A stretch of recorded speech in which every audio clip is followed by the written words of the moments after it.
Welcome to the All Booked podcast, where librarians Ashley, Justin, Brittin, and Rosa talk about what they're reading and adding to each other's TBR list.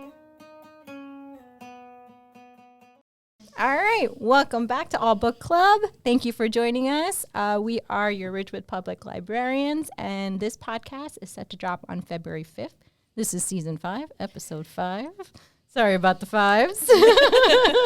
And Brittin is going to kick us off today. Yes, ma'am. Okay, so I thought I would go back to my favorite rom-com kind of book thing since it's coming up on Valentine's Day. I feel like I haven't done rom-com in a while. I feel like I've been in a thriller kind of a, let's go, slasher movie. So I returned to one of my favorite rom-com authors, Lynn Painter. Oh, okay. I just really like a lot of her stuff. This is a sequel. The book is called Nothing Like the Movies, and it's a sequel to Better Than the Movies. I was just about to say. And just by virtue of it being a sequel, there's spoilers. So if you haven't read Better Than the Movies, and you want to, although don't you kind of know in a rom-com that if there's a sequel, Yeah. So there's a twist, though. Okay. They ended up together at the end of the book. There's your spoiler. The first one, but this one starts with them no longer together. Yikes. Yes. All right. But so it's Wes and Liz. Forever. Happily ever after. So it's Wes and Liz. Liz, well, they lived next door to each other, but they went to college together. They were heading off at the end of our previous book. Now the book picks up approximately 2 years later, and you come to learn that Wes's dad died pretty early on in his freshman year. He went home for the funeral, and we know, because Wes knows, his mom kind of had a breakdown. He ended up having to stick around and basically raise his younger sister. So he quit college, and he broke up with Liz. But he didn't really tell her all of it, so he broke her heart. She has no idea why. She hates him. She went from the rom-com lover who just had stars in her eyes everywhere to I hate romance, there's no such thing. Oh. So that's where we are now. Romance is dead. Romance is dead. Wes gets his gets his sister off to college and gets back into UCLA and manages to get back on the baseball team even, which is pretty cool. And this is where Liz discovers that he's back because she, who's always wanted to work in the film industry, is working on the social media team that's covering the baseball team. They're doing a documentary. So that's where we are here. He wants her back. He broke her heart. He ruined her life. There's no more romance in the world. But he's still thinking of the Liz he knew. So he's doing all sorts of, or trying to do all sorts of big romantic gestures. But now she's rolling her eyes as much as Ashley just rolled her eyes. I mean, no, keep because going. Just like Ashley, she's bitter. No. That's me. Sorry, I had to do that. Yeah. I have a very loving marriage. Thank you. I know you do, or I wouldn't have said anything. So I really enjoy her books. I think partly because she's very tongue-in-cheek with all the tropes. It's sort of meta. Like she just says, well, if we were in a rom-com movie or if we were in a story, this is what would happen, sort of a thing. Well, of course we're, forced to be together because forced proximity is one of the tropes. So I enjoy that. I also love her banter. She has really good friend groups, I think, and they have good banter. They're quirky. They're fun to kind of get to know. And that's a big thing for me is enjoying the interaction. So this one I would recommend because of those things, because it is, it's kind of fun.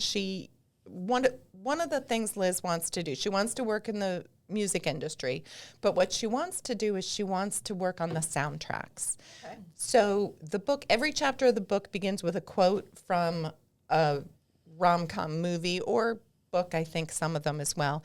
And throughout, there's comments like, well, this is when Don't You Forget About Me would be playing here. And this is where there's even a Spotify playlist. There's a list of the songs in the back. So it's kind of fun, for that sort of stuff. But I really enjoyed the story and the characters in here. So nothing like the movies. Cool. Thank you for getting that song stuck in my head now. You're welcome. Just immediately.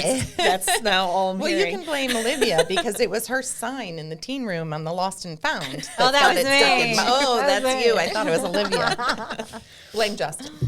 Sorry. Thank you for that. Not so. Well, no, the other day, what was the Taylor Swift lyric that was not? You got Rickrolled. It was on the closet. Amazing. I was like, those aren't Taylor Swift lyrics. And then that song was stuck in my head for a while. I'm gonna be honest. Sometimes teens just pleasantly funny. surprise you with their humor. Yeah. They get it. They understand things. All right, so I'm going next, and I stepped way outside my comfort zone. That's what we were I going to know. do this year. I know. love I it. said I would, and I did. So I read The Donut Prince of New York, and even the cover is not something I that was I'd so be like, "That's excited for when you me." said you were reading this. I was like, ooh. It's very cute. I can't even deny it. And it's so funny. Like the author is Alan Zadoff. He has such good tone, and He's it's an just excellent and writer. really you can hear it, you can feel it. Like Eugene is the most relatable character, and it's just funny. And they even that's part of his characteristics is this guy's really funny. It's and as you're reading, you're like, I can get along with this guy. So Eugene is a plus size junior. He's going into his junior year, and his goal, along with his other friends, is to peak in junior year so he can fully embrace the senior slide. I love it. That's a great goal. That's the plan. So the year before, his sophomore year, he was he's a theater kid, very big theater guy, and he failed at doing a playwright for the year before. His friends said he did a great job. Everybody else said it was awful. So he's going into the summer of his going into junior year, really discouraged about writing another play. And the entire theater department is depending on him to have this incredible story. No pressure. The whole summer goes by, he doesn't write a word. So he's extremely stressed about this. One day before the school year begins, he sees the love of his life walk into the Donut Prince, which is a donut shop in New York. And he just immediately falls in love with her. Doesn't know her name, doesn't know anything about her, immediately assumes no shot. He's very down on himself. And a lot of that is he's self-conscious because of his size, and his mom is always pressuring him to diet and lose weight and stuff like that. And he has all the pressure from his classmates to write the perfect play. He just has a lot going on. So he winds up actually the first week of school actually talking to the Donut Princess, as he calls her, and they hit it off. They have good banter, but he's skeptical of it because he's like, no way does she like me, but she does, and she thinks he's funny and stuff like that. And the first day she ends up in his gym class of all classes. Eugene does not like gym class. Yeah. And So he uses his personality to kind of deflect the fact that he can't run, he can't do any of the activities that they have to do in gym. And his gym teacher is a jerk. He's Australian too. so I think the expectation, he kind of writes in stereotypes a little bit. You have this big buff Australian guy as the coach. Crocodile Dundee. Yeah. and he rips into Eugene always come on, you got to work harder. And he's trying to motivate him, but Eugene, it just goes right over him. He's like, no. So come on, mate. So anyway, exactly. So anyway, in his gym class is also the captain of the football team, Harry.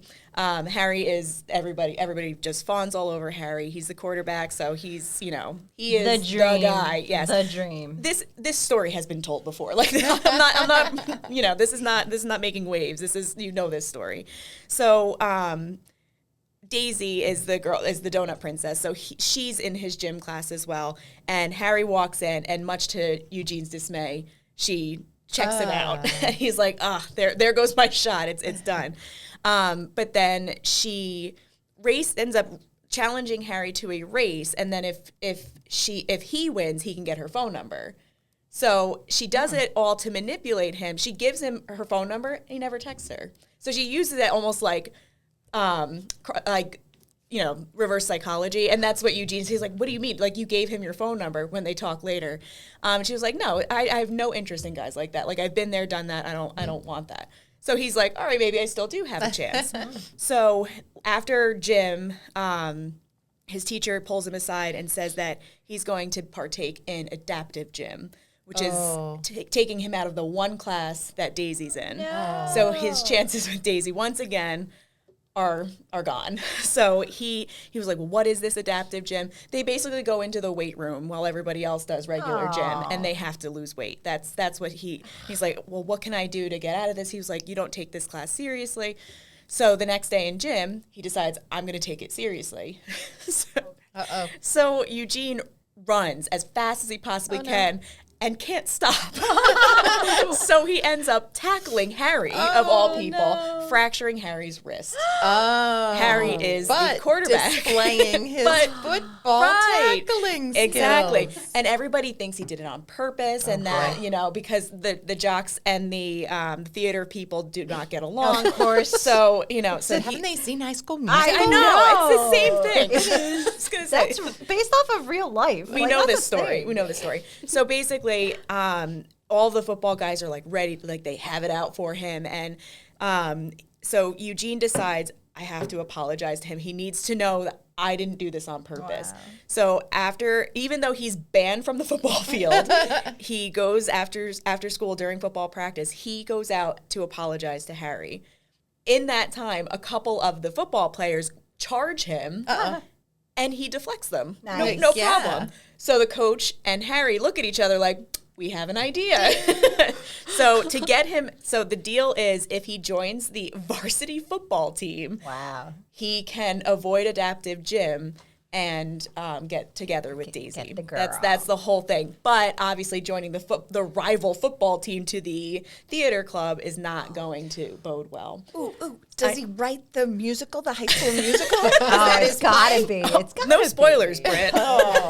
But there's one scene where I was like, man, any kid who ever felt any kind of like self-consciousness or anything, there's a scene where he's getting ready to go to his first high school party, and his sweater's too tight. And his mom is showing, she's like, no, just put your knees in there and then just rock and just push it and just stretch that sweater out. I'm like, man, everybody's been there. Like, everybody's overthought what they're going to wear to something. It's so relatable. It's very funny, very lighthearted. There is, it's very much a high school, like, very surfacey kind of story, but it's feel good, it's enjoyable, it's funny.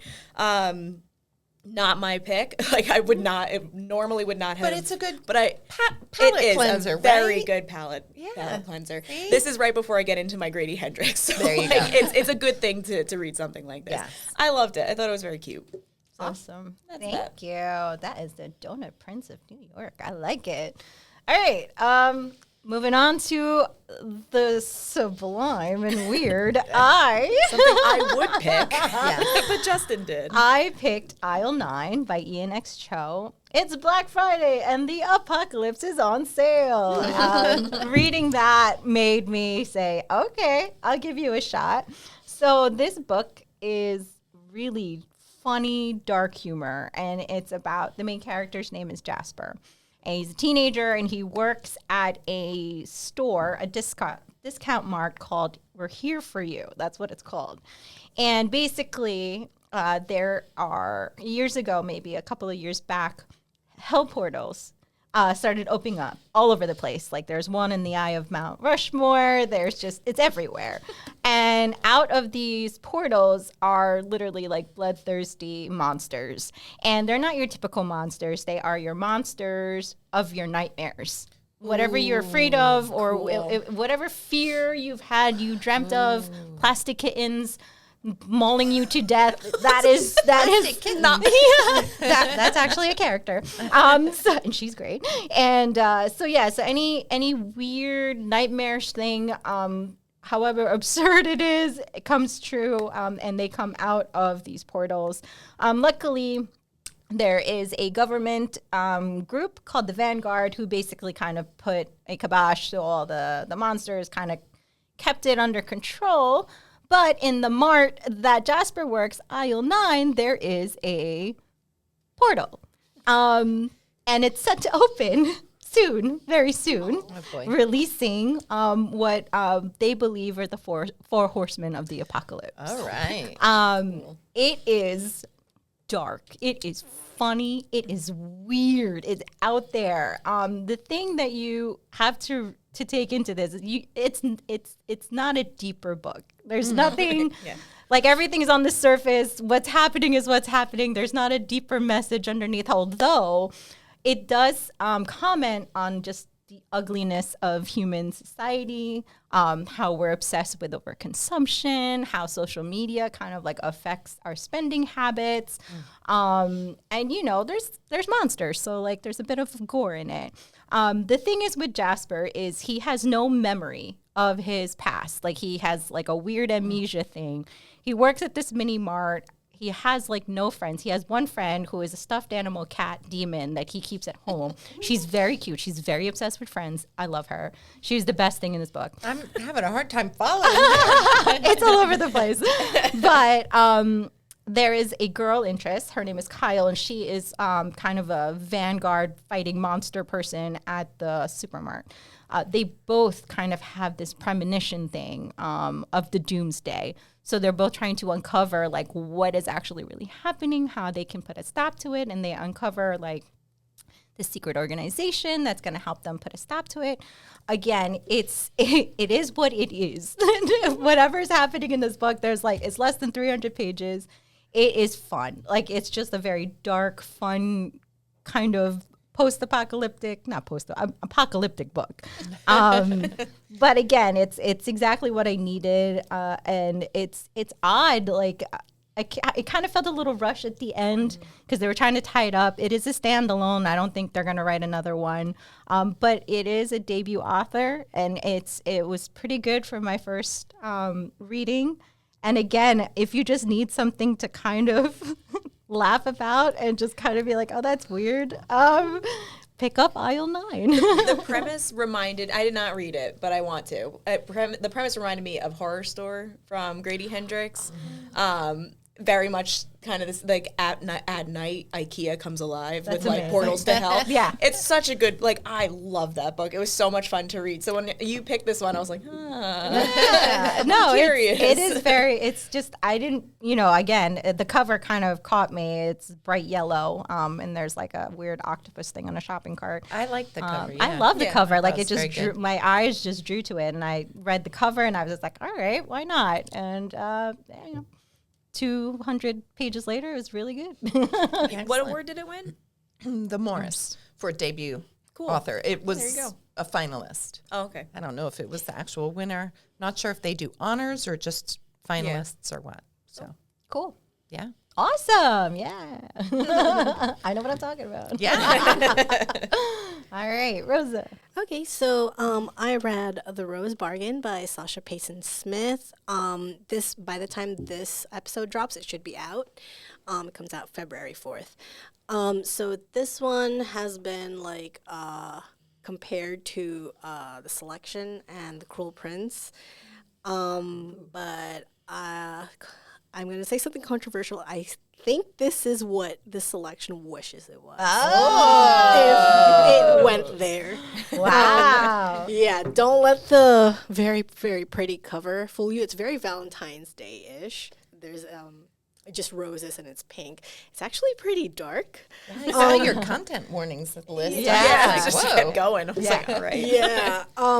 This was surprisingly dark. So we open up to a field where the Battle of Tewkesbury during the Wars of the Roses occurred. And speaking of portals, a portal opens from the other world where the Fae live, and the Queen of the Fae comes onto the battlefield and makes a bargain with the future Edward IV. And we fast forward. Fantasy historical fiction. I love Yeah. that so much. So we fast forward to 1848, and it turns out this fairy queen has been ruling England all this time. And whenever like a citizen comes of age, she makes a bargain with them. So they ask for whatever they want, and in return, she asks for something of theirs. And it gets really, really like, she's very sinister about it. She will ask for body parts. She will ask for abilities, memories, sometimes even like family members, or friends. Yeah. And usually people are just willing to. You know what's so interesting? Like fairies are not all like sweet little things. Like fairies are evil pretty- creatures. Yeah. Or they operate with their own like moral system. So she's been doing that. And so since we're in 1848, we have to have a little splash of the Victorian Bridgerton feel. So Stop rolling your eyes. I didn't roll my eyes. I'm sitting.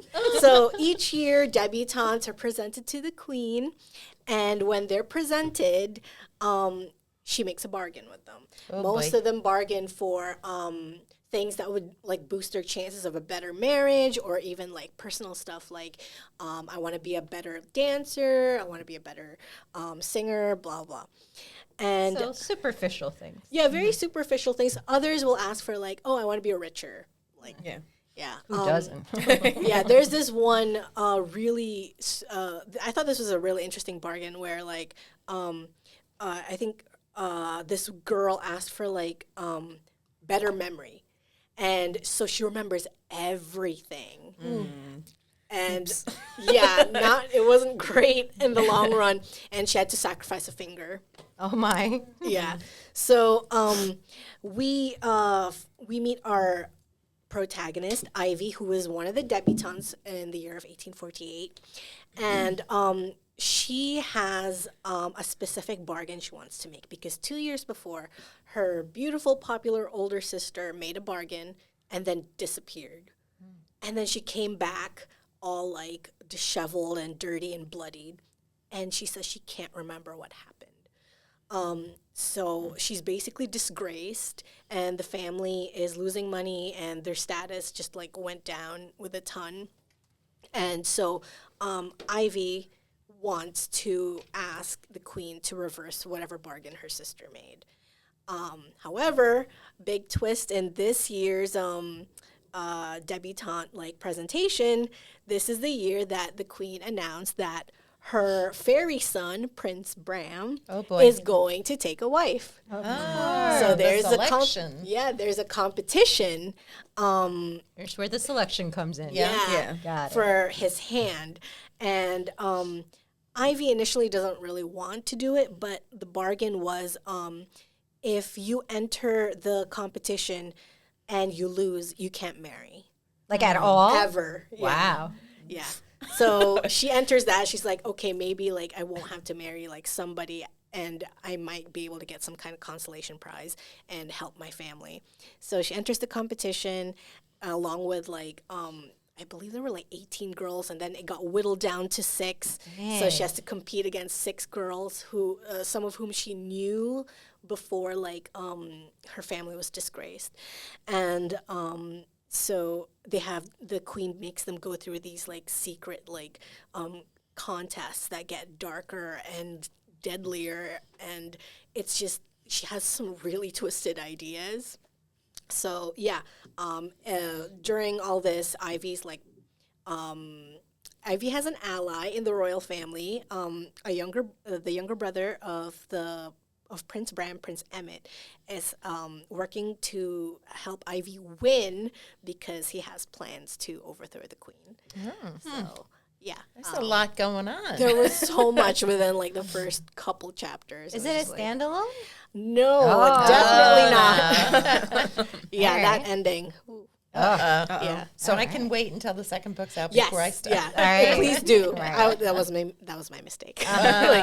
Don't you hate that? Yeah. Because now you're gonna have to wait, and then like once it gets to that time, you're like, I don't remember it. Exactly. Now I got to start reading it over. That's the worst. Yeah.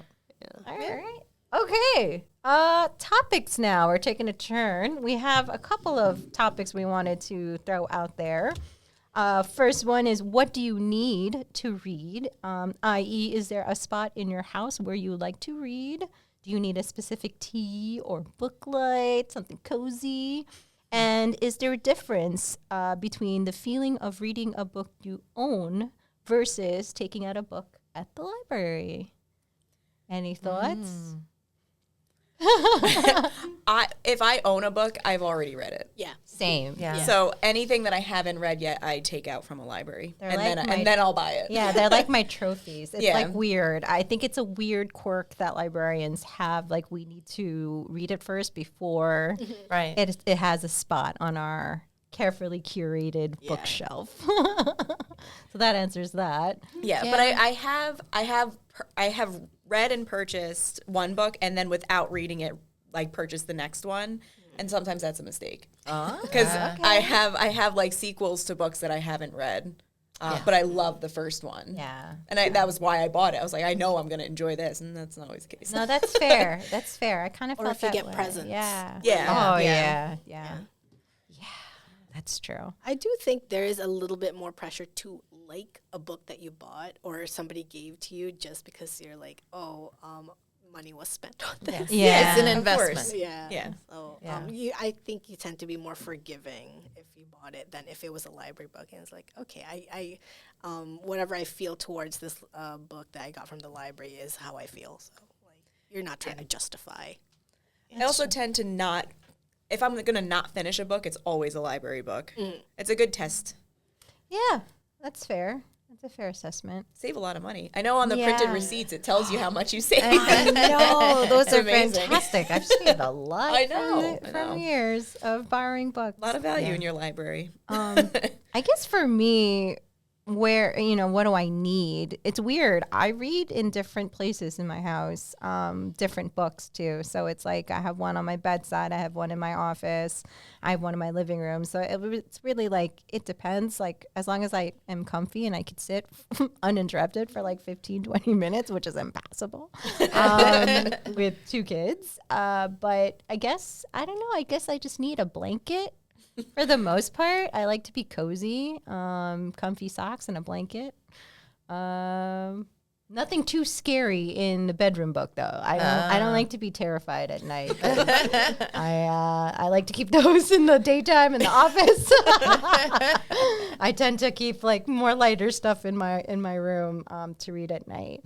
But as for like beverages, yeah, sometimes a good tea will help with a book. I guess it depends on the time of year, right? Like, I feel like I need iced tea, like, in the summer. Yeah. Like, I need a nice, good green tea, outside. I like reading outside. Okay.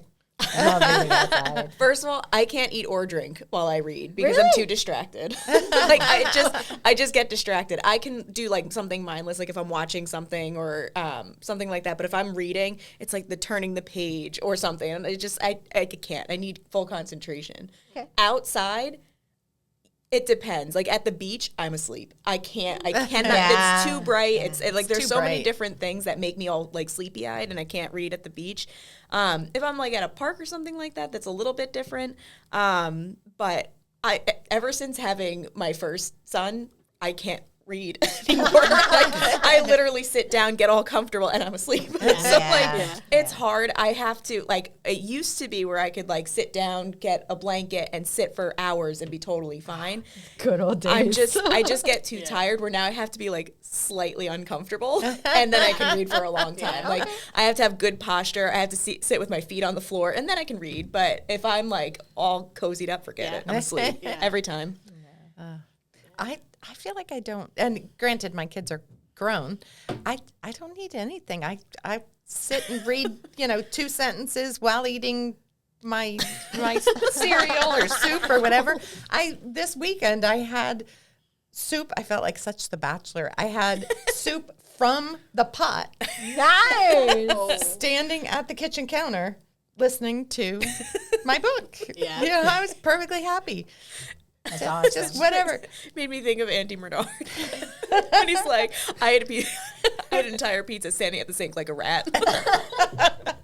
Gets me You every calling me a rat? No, not at all. But that's what made me think of that. Yeah. I do think I listen to books, so I think that makes a lot of things easier. Yeah. I mean, I can be doing a ton of stuff while listening, as long as it doesn't require my brain. I've tried to like go through the pantry and get rid of, old food and stuff. I can't do that. If my brain needs to be engaged in what I'm doing. But if I'm folding so laundry or Food. Yes. I like listening to books when I'm food prepping.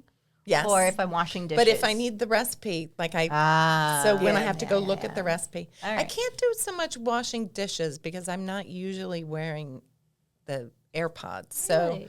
yeah, like the water drowns it out a bit. But yeah, I like to keep one ear open for the kids and one ear always immersed in a book. Like it's nice. It's like it drowns out the chaos a little bit. that may have been where I started it. Yeah. Yeah. But it's funny. I got my husband finally turned on to listening to books, and now the problem is the two of us walk around with our book playing on our phone. It's so funny. I'm like, boy, is that annoying. I've been doing this for the past 25 years, and it just hadn't occurred to me. Yeah. It's funny when he catches me at a good spot and I go, oh, and he's like, what happened? I'm like, nothing. I'm Nothing. just listening. Shh. Leave me alone. For me, it's like, hey, do you think? And I'm like, let me stop my book. Or like after the fifth mom. I'm like, see, I guess what? What do you need? What do you want? What can I help you with? Another snack? Sure. If it's good, I can listen while I'm driving. But other than that, and like cooking and stuff like that. Yeah. But other than that, I can't I pay can't attention. listen to nonfiction books. See, and I don't can. do as well with I do nonfiction not either. do well with nonfiction. It's got to be like Yeah. something I can, maybe revisit a minute later if I miss something. Like it can't be too involved. I agree. I like to flip around in a nonfiction a lot more. And I guess partly I'm reading a lot of them for a book group, for our True Crime Book Club. And I want to note down things that, Right. Right. Exactly. And I know they have bookmarks in there. I've never figured No. out how to go back to the bookmark. I bookmark things in my audiobook. Really? And I'm like, well, I don't That's know so where that is. funny. Yeah, you could write notes too. Yeah, I that like- requires a technical ability that's way beyond Come me. on, Brit. I like listening to nonfiction because it feels like a lecture. But for me, like it reminds me of school. So that's how I can pay attention to it with a story. If it's not a good like narrator, forget it. There's no way I'm paying attention. Yeah. But with, The narrator with- matters. one of the other reasons why, and this is like the fattest excuse, but like when I'm listening to an audiobook, I can't eat because I can't hear it because I'm chewing. So like I can't do that either. So what I find is like if I'm trying to read while I'm like having lunch or something like that, I have to eat first and then, or I won't eat because I'll just be reading, or the other way around. So I have to do one first. You got to and do then- one yeah. thing. You're a one I person. I am a single task person. That's all right. We all have our thing. Yeah, no. I do tend to buy, if a book is good when I listen to it, I do buy a copy. But it's got to be really good. It's got to like blow me out of the water, Couple of times moving house, and all of a sudden all those books I saved for so many years, it was like, I don't actually need that. I had so many. I just actually cleaned out my bookshelf. I had so many books from college. I'm just like, Yeah. what am I doing with all these books that I read once and like never again? So I got rid of a lot have of a couple books. books that I'll reread, but for the most part, I don't care to buy a book. Yeah. I It's give them tough. as gifts for Yeah. people, but I It's- bought when I it's was at the hard. Boulder bookstore, which is so cool. If you're in Boulder, go to the Boulder bookstore. It is so amazing. I had to buy something, and I bought the book. I read the book. I donated the book. It was like, okay, moving on. He used it like a library book. I did. It's so funny. I guess we're a little spoiled here, librarians. We got, Yeah. Well, that's, I honestly, now that because I read both physical books and on my Kindle, I don't understand why people buy books for Right, Kindle when you have like Libby and yeah. stuff because Libby is super helpful because, and it doesn't return. It doesn't. I tested it. It doesn't return. Okay, So, for the library police out there, I know. I careful. may have just ruined Wait, it for everybody. what? So if you download a book that you requested from Kindle or from Libby onto your Kindle, if you don't download another book from Libby, it'll stay on there until you're done with it. Even if it's past it doesn't return automatically from your Kindle. Stop it. I had a book on there for like 2 months. That is dangerous. And for all of you sitting on the wait list, where you were told the book will be ready in 6 weeks. I think it's because it downloads the content. Yeah. So you can still, like, it returns to the library, so people can still download it, but you still have your downloaded copy until, if you go back and you go to download another book, that book will delete, and then the new one. I know, the insider details, guys. Yeah. But yeah, so I've done the airplane mode before. Yeah. Like, So- let me just finish this. I need, See, Nice. so my only Hoopla has to get on the Kindle thing, because Hoopla has really good titles, but I don't want to read on my phone, and they don't, and you can't send it to a Kindle right now. So they'll fix it. I hope I so. feel like they have to.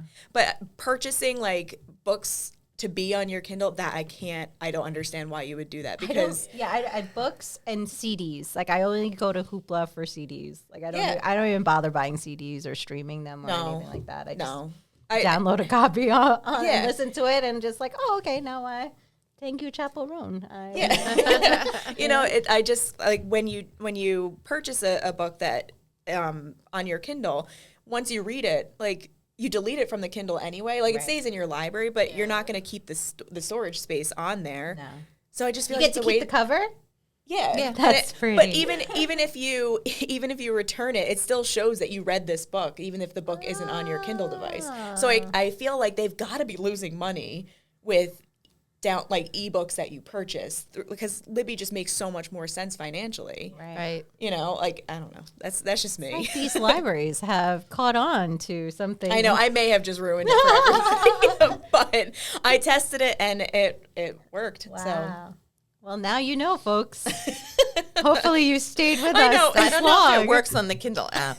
Well, we'll test it out later. No, I haven't tested it on the Kindle app. Okay. So, like, if I try to open it on my app on the phone, I haven't even tried, because once I have it downloaded to the device, I leave it until I'm done with the book, and then it just disappears when I'm done. Can I ask what the It was book is? ACOTAR. and it was on there for like 2 months. In my defense, it was because, one, I fell for the hype because I just wanted to hear, and one of my husband's very good friends is probably the only man who I know who has tried to read this, and he was like, the first one's really good, and then it just becomes like gross. And I was like, all right. So I wanted to hear like what the first one was about, and the story's pretty cool. Like, it's a cool story. I don't feel invested, like I have to continue. Nah.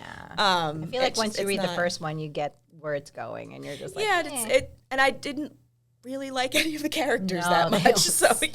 they all like, I didn't like anybody. So I was like, why am I going to continue in this? I'm not invested. and like, you want to root for the main character, but then like you're the worst. She is the worst. You're the worst. Yeah. I hate you so much. But I felt like I was on the outs because everybody was talking about it. I was like, well, I need to know what everybody's talking about. Now I do. I'm like, well. Yeah, I don't understand the obsession, but some people like what they like. But yeah, People like what they like. it's true. Anyways, well, we hope you stuck around till the very end and enjoyed our talk for today. Again, we will see you next month with a brand new set of books recommendations from us. Thanks, everybody. Thank you. Bye. The All Booked podcast is written, directed, and hosted by Justin, Rosa, Ashley, and Brittin, and produced and edited by Olivia Esteban. All Booked is produced by the Ridgewood Public Library. Please consider subscribing and sharing with friends, and follow us on Facebook. You can find links to the books we talked about today in the description. Thanks for listening, and keep reading.